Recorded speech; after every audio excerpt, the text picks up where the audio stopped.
Earlier this week, during my shift as a bartender at a small bar restaurant, a man walked in who immediately set off alarm bells in my head. He was older, late 60s, maybe early 70s, and carried himself with a kind of slow, deliberate movement that didn't feel casual.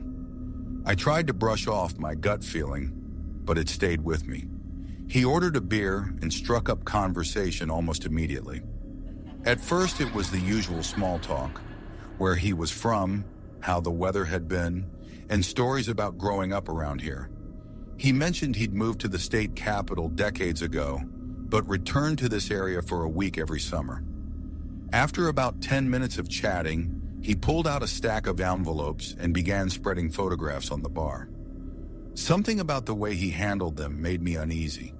The first picture was harmless, a cat on a surfboard, obviously AI generated.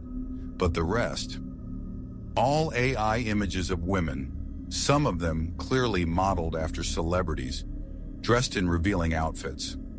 I gave a neutral comment about how realistic the internet could make these things look, trying not to provoke anything. Then he showed me a picture of a real woman, someone he followed on YouTube, dressed in tiny shorts, leaning over the engine of a truck. He went on to talk about her, mentioning how young she looked, almost like a teenager, though he insisted she was in her 30s. The way he said it made my skin crawl. By that time, the cooks had gone home. I was the only employee in the front of the building, with the owner in the back office. I slipped into the office to quietly mention to him that there was something off about this guy. The owner nodded. He'd already heard from the kitchen staff that they didn't like the man's vibe, and one of my co-workers had apparently spoken with him outside of work the night before.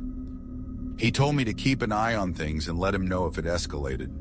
When I returned, the man was flipping through his photos again. This time, he said he couldn't show me most of them because the women in them were barely dressed or not dressed at all.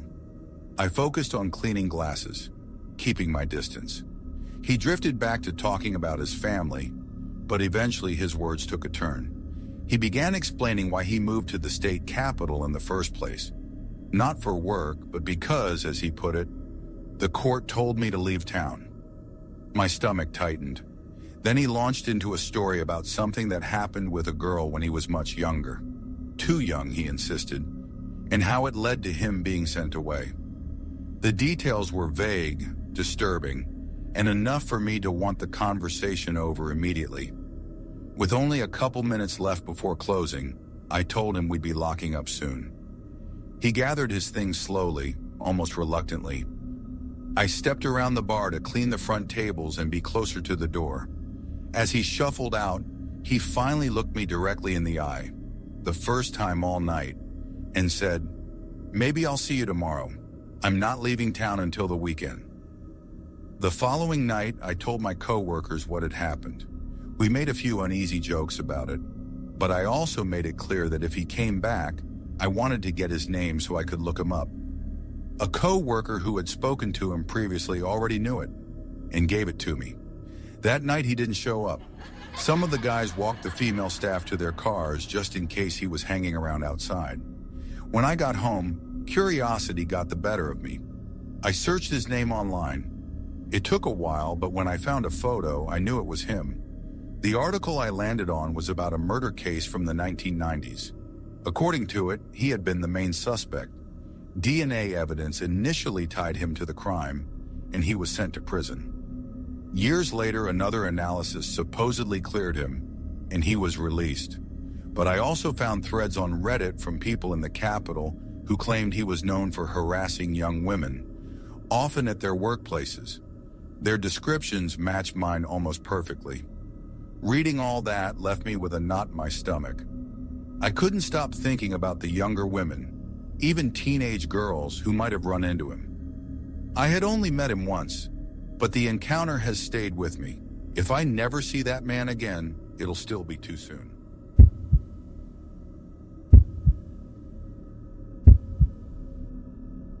happened in 2023, and even now, I still dream about it. I was working in the hospital's sterile processing department, the kind of job most people never think about, but one that keeps surgeries moving. We received trays of used surgical tools, scrubbed them down, sterilized them, and sent them back to the operating rooms. It wasn't glamorous work, but it was routine, predictable, safe. That night, my shift was almost over. It was around 5:30 p.m., and the long, fluorescent-lit halls had that strange emptiness they get in the evening, when most of the visitors have gone home and only the hum of machinery remains. I was pushing a cart of sterilized instruments to another wing of the hospital, and my mind was already halfway out the door, thinking about what I'd eat for dinner. About a quarter of the way there, I heard it, faint at first, a high, thin sound, almost like the whine of a dental drill. I slowed my steps, listening. It could have been the wind moving through a vent, or an air compressor somewhere in the building. The hospital was full of strange noises if you paid attention, but with every step forward, it got louder. Not just louder, sharper, more human. By the time I dropped off the cart, I wasn't thinking about dinner anymore. My curiosity was pulling me down the hall, toward that sound. Rounding a corner, I saw two nurses rush into a room at the very end of the corridor. The noise was coming from there, steady, shrill, and wrong. One of the nurses pressed her hands over her ears as she disappeared inside. I took another step and another, my shoes squeaking against the polished floor. The air felt heavier here. Then, without warning, the door flew open. He was lying on the bed, skin pale, eyes wide, mouth stretched open in an impossible oval. And he was screaming, not in bursts, not catching his breath, just screaming. One unbroken note as if his lungs were bottomless. His face had turned a sickly blue, veins bulging along his forehead. For a few seconds, our eyes met, and I felt something tighten in my chest. There was no panic in his expression, just raw, unfiltered agony. That sound didn't change, not once. I had heard it from halfway down the hall for nearly 5 minutes, and when I stood in the doorway, it was exactly the same. No gasp, no hitch, no pause. I don't know if it was failed anesthesia, a psychotic break, or something else entirely. Maybe it wasn't even him making the noise. Maybe the hospital's empty corridors were playing tricks on me, bouncing the sound in ways that made it seem endless. When I finally left, my ears were still ringing.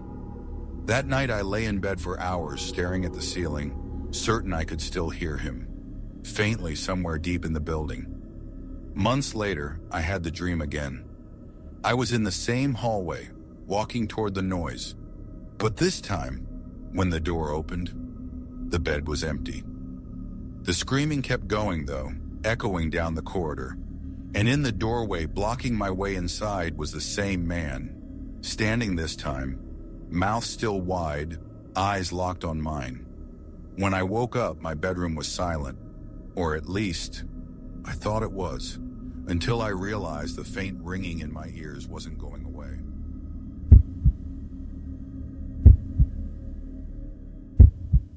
It happened just this evening, and even now, hours later, I can still feel the adrenaline humming under my skin. My son is 11. He and 2 friends, ages 10 and 14, had gone to play in the park by the elementary school, just down the street from our apartment. I could see the school roof from our balcony if I leaned over far enough. It felt close, safe. It was a warm summer night around 9 p.m.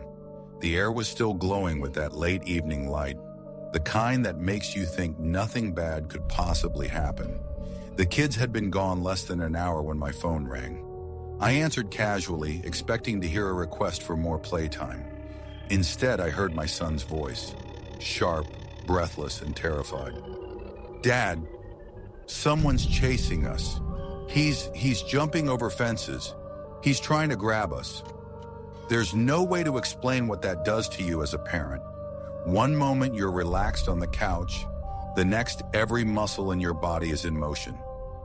I was already on my feet, grabbing my keys before he'd even finished his sentence. "Keep running," I told him, my voice tighter than I wanted it to be.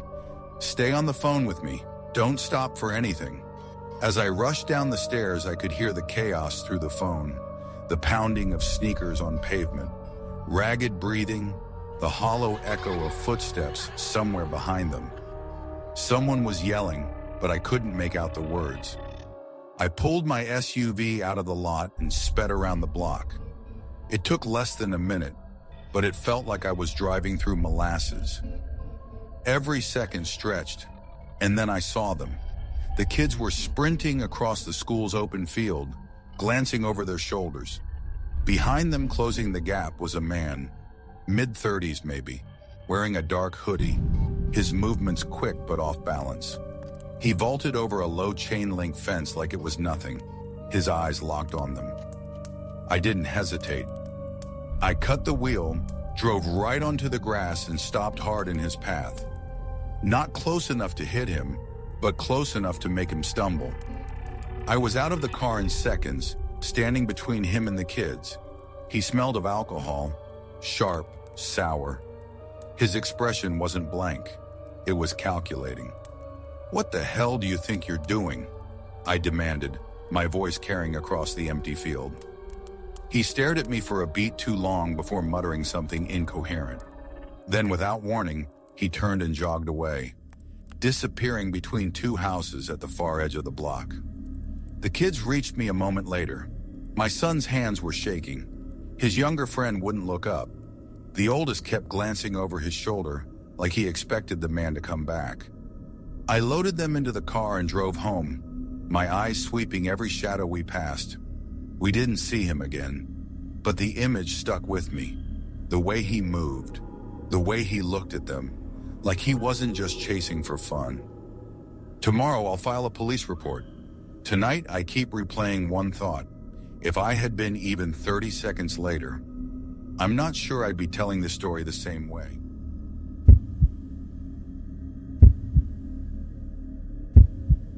It happened not long ago, in my aunt's small village in India, and it hasn't stopped bothering me ever since. She owned 6 goats, healthy, normal, nothing unusual about them. They were kept in a wooden barn just a few meters behind her house. Every evening she would check the latch twice, throw in some extra hay, and make sure they were safe for the night. That particular night, the rain came early. Heavy rain, the kind that makes it impossible to hear anything beyond your own roof. It pounded so hard against the tin sheets above her kitchen that even the barking of the stray dogs, usually a constant sound in the village, was gone.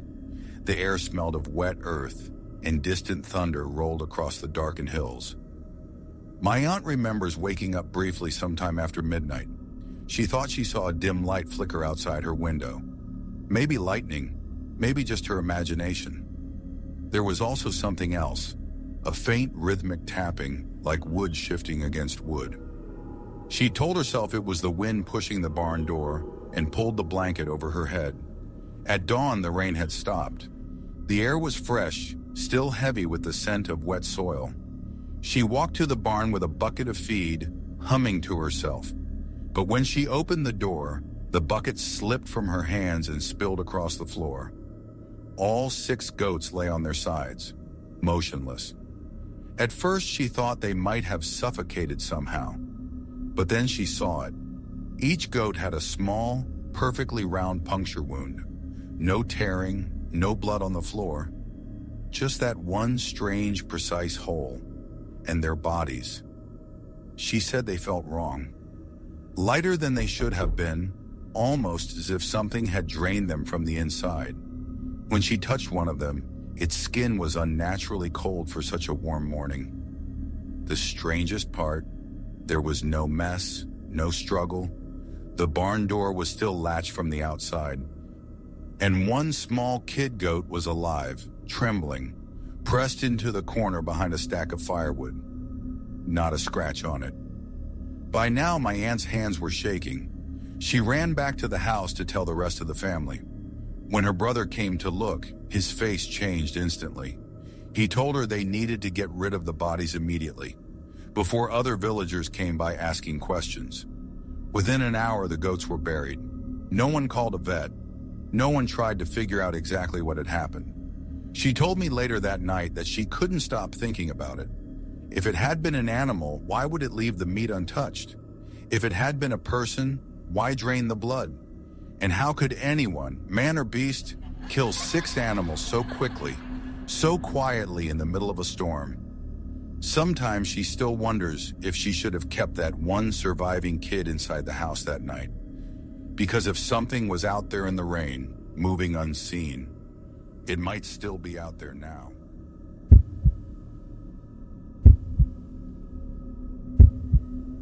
It happened in early 2024. My girlfriend, who at the time was a few months pregnant, went to bed early that night, leaving just me and our dog awake. By around 8 p.m., I decided to take him out for his evening walk earlier than usual. I was bored, and the winter air felt like it might clear my head. It was January, maybe early February in the UK, bitterly cold and already dark.